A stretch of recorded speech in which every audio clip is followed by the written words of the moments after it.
morning, dear hearts. All right, we are on lesson 352. We're in our new section, our last relevant thought section of What Am I? Yesterday, we did the first paragraph, which is all in prayer of this relevant thought. We're going to look at the second paragraph today before we go into today's actual lesson.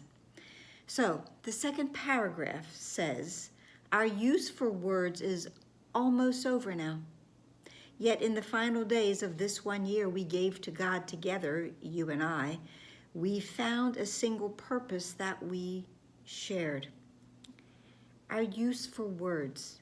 There's a lot of words. There's a lot of words in A Course in Miracles. I'm sure you have thought that. I'm sure you have realized that.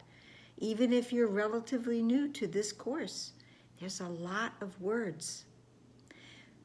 But the truth is, it's not the words that will help us to return to the memory of God.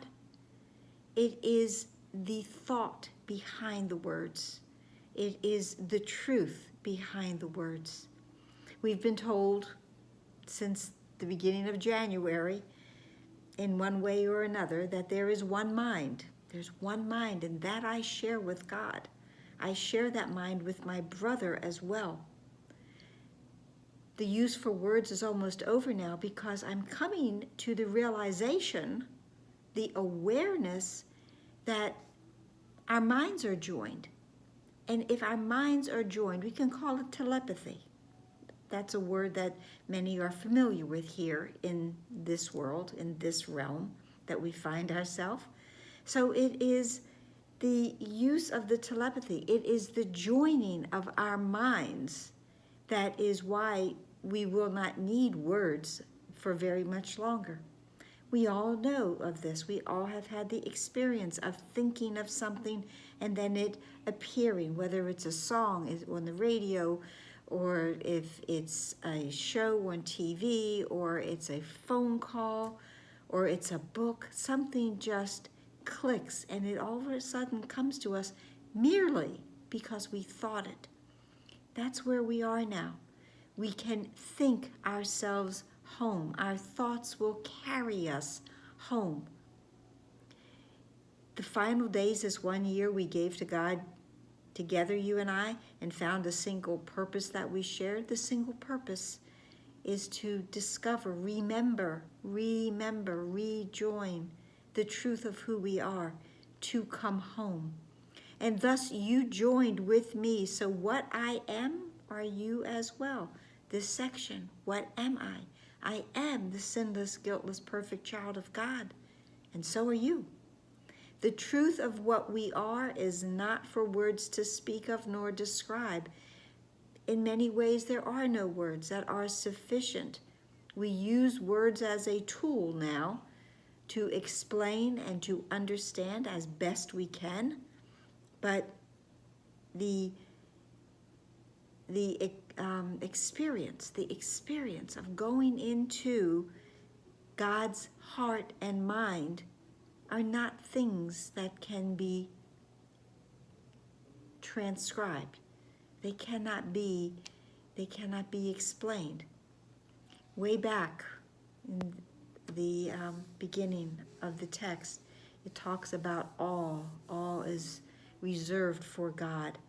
Yes, we are in awe of God, because the truth of what we are is not for words to speak of nor describe. We are in awe, and there are no words. Yet we can realize our function here, and words can speak of this and teach it too, if we exemplify the words in us, if our actions match our thoughts, our deeds. I refer to this as walking our talk.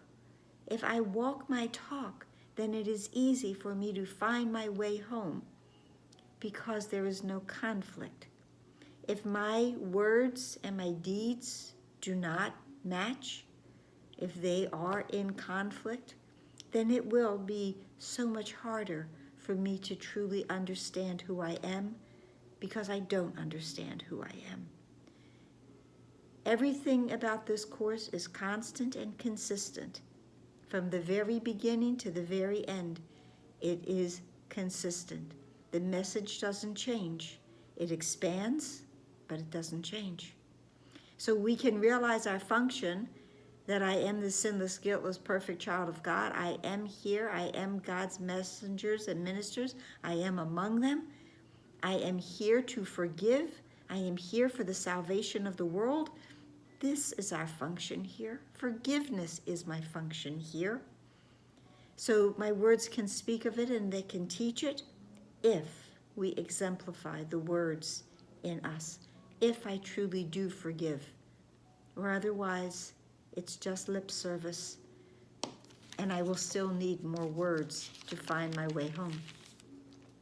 Today's lesson, 352, is judgment and love are opposites. We knew that, but from one come all the sorrows of the world, but from the other comes the peace of God himself. Judgment gives us all the sorrows of this world, because if I have judged, I have not forgiven. And if I have not forgiven, I am living in judgment of myself and of others. It's always myself first, but it's easier to think it's others. Forgiveness looks on sinlessness alone and judges not. Forgiveness was our very first relevant thought. And it starts by telling us that forgiveness recognizes what you thought your brother did to you has not occurred. And forgiveness is still and quiet and does nothing. It just is part of the corrective miracle. It paves the way for miracles to be recognized.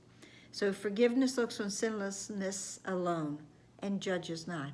It looks on our innocence alone and it does not judge. Innocence does not judge.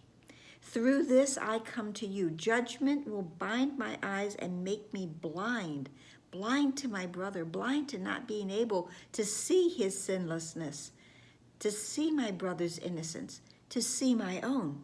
Yet love, reflected in forgiveness here, reminds me you have given me a way to find your peace again. The way to God is through forgiveness here. I am redeemed when I elect to follow in this way. You have not left me comfortless. God will never leave me comfortless. Our celestial parent, our source, our creator, our Father, will never leave us comfortless. That's why this is such a gentle path for us to follow. I have written me both the memory of you and one who leads me to it. Father, I would hear your voice and find your peace today, for I would love my own identity, big I, my own identity, and find it in the memory of you. In the memory of God, I find who I am. What am I? I am God's child, but until I know my parent, until I know my source, I cannot find my identity. Today, because I realize that judgment and love are opposites, and I am choosing only love, I will find my own identity through the memory of God. I hope this helped. That's it for today. Please like, please share, please subscribe, please pray. Yes, we need new flowers. We pray for what is right here for us, being handed to us. We pray that today we hold it close to us. We hold it close to us and know that it is ours, and know that our Father truly, truly wants us to know it, discover it, own it, have it, give it. That's how we know we have it. We give it. Like, share, subscribe, comment, pray. Please be here tomorrow. Namaste.